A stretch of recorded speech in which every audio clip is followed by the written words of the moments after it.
I'm okay, I'm fine. Kincana, kincana, teng neng neng neng neng.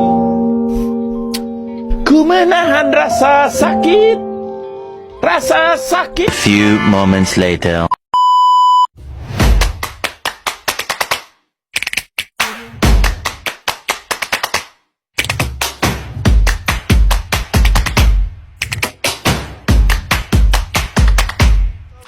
Assalamualaikum warahmatullahi wabarakatuh. Perkenalkan, nama saya Inna Durratun Nasihin dari kelas 5B Program Studi Pendidikan Agama Islam Fakultas Tarbiyah Universitas Islam Zainul Hasan Genggong. Di sini saya akan menjelaskan tentang apa yang saya ngerti dari konsep dasar penilaian kelas. Yang pertama, ringkasan perbedaan tes, pengukuran, penilaian, dan evaluasi dalam pembelajaran. Yang pertama, tes merupakan suatu teknik atau cara yang digunakan dalam rangka melaksanakan kegiatan pengukuran suatu pencapaian. Kedua, pengukuran. Pengukuran pada umumnya berkenaan dengan masalah kuantitatif untuk mendapatkan informasi yang diukur. Pengukuran juga proses pengumpulan data yang diperlukan dalam rangka memberikan keputusan terhadap sesuatu. Yang ketiga, penilaian atau bisa disebut dengan assessment adalah kegiatan menafsirkan atau mendeskripsikan hasil pengukuran suatu proses dan menginterpretasikan data hasil pengukuran terhadap proses hasil pembelajaran yang berupa skor dengan mengubahnya menjadi nilai berdasarkan prosedur tertentu yang digunakan untuk mengambil keputusan. Yang keempat yaitu evaluasi. Evaluasi merupakan kegiatan identifikasi untuk melihat apakah suatu program yang telah direncanakan telah tercapai atau belum, berharga atau tidak, serta dapat digunakan untuk melihat efisien pelaksanaannya. Yang berikutnya yaitu prinsip-prinsip penilaian dalam kurikulum. Prinsip-prinsip penilaian kurikulum berkeadilan dan edukatif dalam implementasi penilaian PAI di madrasah dengan mengintegrasikan nilai toleransi yang empati dari kurikulum berbasis cinta. Yang pertama, prinsip berkeadilan dalam penilaian PAI.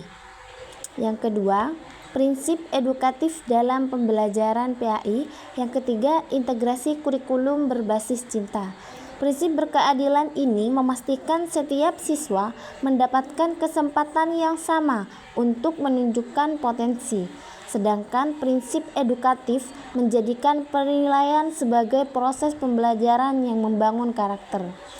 Kedua prinsip tersebut diintegrasikan dengan nilai toleransi dan empati dari kurikulum berbasis cinta. Maka penilaian PAI di madrasah akan adil secara akademik dan spiritual, mendidik secara moral dan emosional, serta membentuk peserta didik yang beriman, berakhlakul karimah, dan berperasaan cinta terhadap sesama. Yang ketiga yaitu jenis-jenis penilaian dan taksonomi tujuan pembelajaran. Yang pertama yaitu ranah kognitif atau bisa disebut dengan pengetahuan. Tujuannya setelah pembelajaran, peserta didik dapat menjelaskan makna dan contoh adab kepada sesama manusia dengan benar. Jenis penilaiannya yaitu performatif, untuk mengetahui tingkat pemahaman konsep selama proses pembelajaran melalui kuis, pertanyaan lisan, dan diskusi kelas. Yang kedua, ranah afektif. Tujuannya peserta didik menunjukkan sikap sopan, hormat, dan empati terhadap teman dan guru dalam kehidupan sehari-hari. Jenis penilaiannya yaitu sumatif, untuk menilai pembentukan karakter dan sikap secara menyeluruh melalui observasi dan catatan sikap. Yang ketiga yaitu ranah psikomotorik. Tujuannya peserta didik mampu mempraktekkan perilaku beradab dalam interaksi sosial seperti memberi salam dan membantu teman. Jenis penilaiannya yaitu formatif, untuk menilai keterampilan nyata dan memberikan umpan balik secara segera melalui penilaian praktik dan simulasi. Penilaian formatif digunakan selama program pembelajaran untuk memperbaiki strategi pembelajaran dan membantu siswa mencapai kompetensi yang diharapkan. Ketiga ranah tersebut harus diintegrasikan agar pembelajaran PAI tidak hanya menekankan aspek pengetahuan, tetapi juga membentuk sikap dan keterampilan keagamaan yang nyata. Kemudian, perencanaan penilaian dalam kurikulum Merdeka. Pengertian perencanaan penilaian adalah proses merancang strategi, teknik, dan instrumen penilaian untuk memperoleh informasi yang akurat tentang pencapaian kompetensi peserta didik. Penilaian dirancang sejak awal pembelajaran dan menjadi bagian integral dari proses belajar, bukan sekedar pengukuran akhir. Yang kedua yaitu tujuan perencanaan penilaian. Ada beberapa tujuan perencanaan penilaian sebagai berikut. Yang pertama, mengetahui tingkat capaian pembelajaran peserta didik, memberikan umpan balik yang bermakna bagi siswa dan guru pada fase kedua. Yang ketiga, menjadi dasar perbaikan pembelajaran, remedial, dan penggayaan.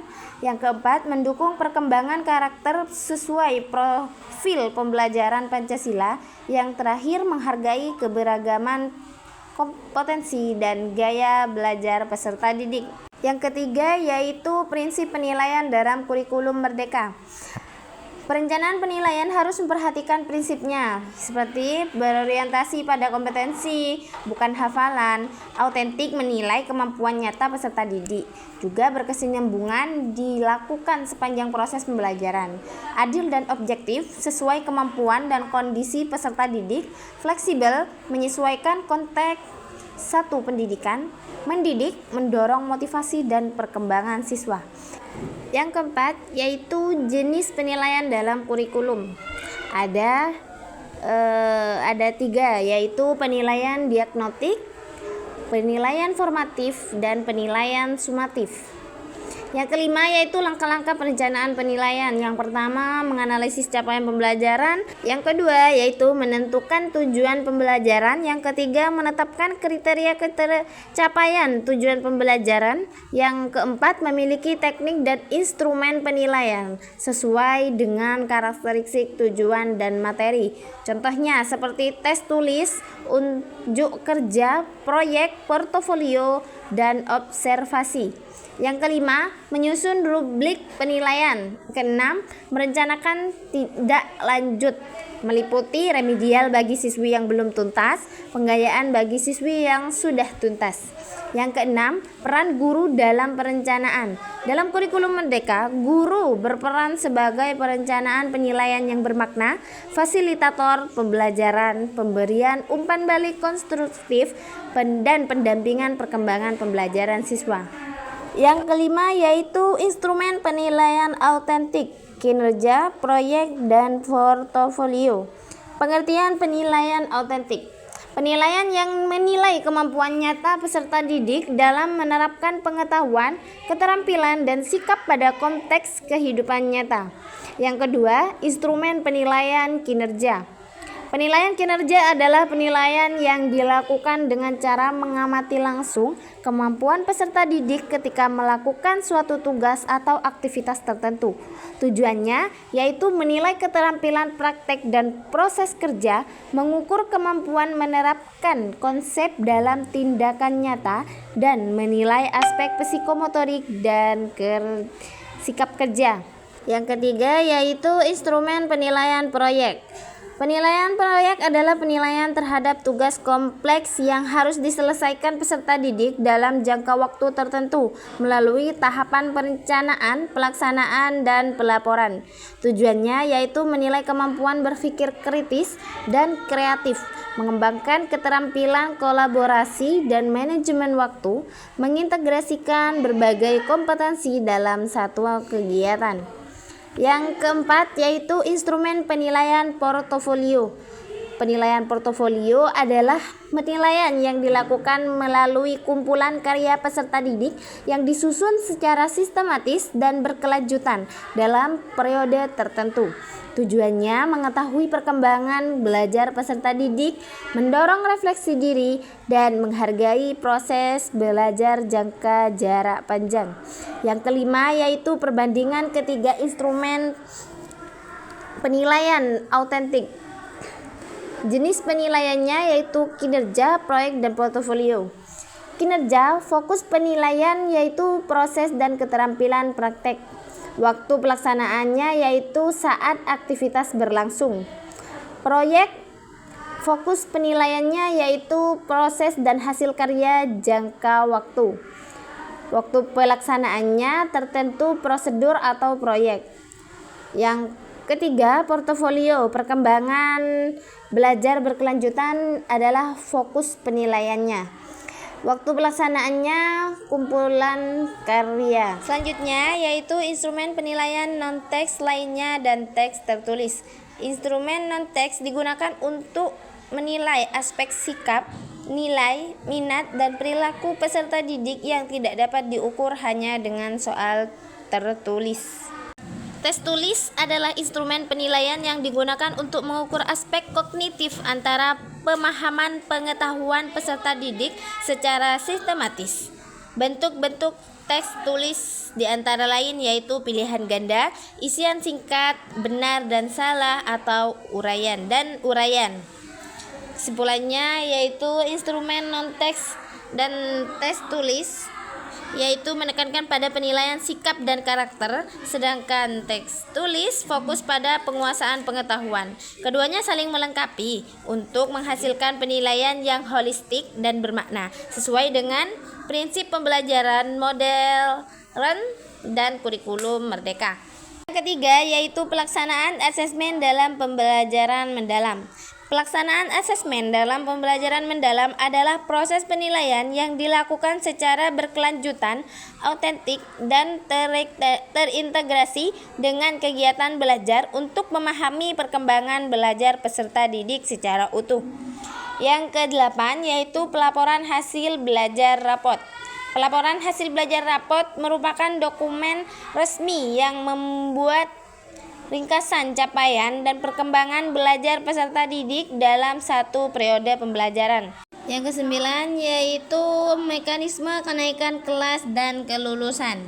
Mekanisme kenaikan kelas dan kelulusan merupakan prosedur penentuan berkelanjutan belajar dan menyelesaikan pendidikan peserta didik berdasarkan capaian kompetensi dan perkembangan belajar. Secara singkat, kenaikan kelas ditentukan berdasarkan hasil asesmen yang menunjukkan ketercapaian tujuan pembelajaran, perkembangan sikap, kehadiran, serta partisipasi peserta didik secara berkelanjutan. Yang ke-10 yaitu refleksi dan tindak lanjut pembelajaran dan asesmen. Merupakan proses evaluasi dan perbaikan berkelanjutan terhadap hasil dan proses pembelajaran peserta didik. Refleksi ini dilakukan oleh guru dan peserta didik untuk menilai efektivitas pembelajaran, tingkat pemahaman, serta kendala yang dihadapi berdasarkan hasil asesmen. Proses ini bertujuan meningkatkan kualitas pembelajaran agar lebih bermakna, adil, dan sesuai kebutuhan peserta didik.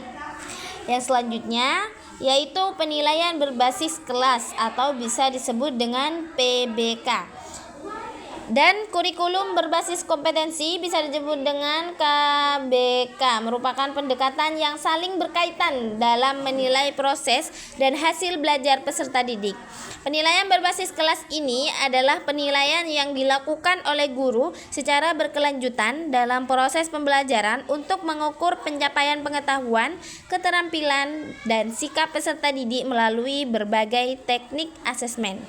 Kurikulum berbasis kompetensi menekankan pencapaian kompetensi nyata yang mencakup kemampuan berpikir, bersikap, dan bertindak sesuai standar yang ditetapkan.